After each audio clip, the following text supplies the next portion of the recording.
Construction began on the new home of Space Shuttle Atlantis this week at the Kennedy Space Center Visitor Complex in Florida.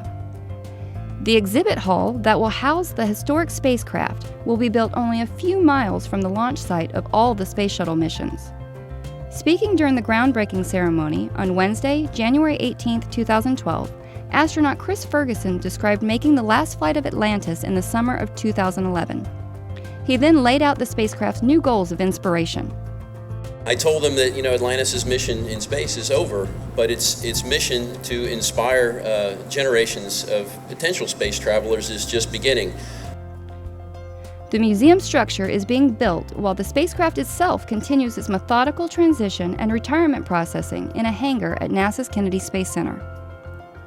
Delaware North, which runs the Kennedy Space Center Visitor Complex for NASA, plans a unique display for Atlantis. The shuttle will stand above the floor with its landing gear retracted, its payload bay doors open, and the robotic arm extended in the same way it did when the shuttle flew in space. More than 1 million visitors are expected to see Atlantis each year as it stands on display. I appreciate NASA, as I mentioned before, for approving Florida to be the final home for the Shuttle Atlantis. Atlantis had a successful final launch, mission, and return right here in our backyard. The structure is expected to open in 2013.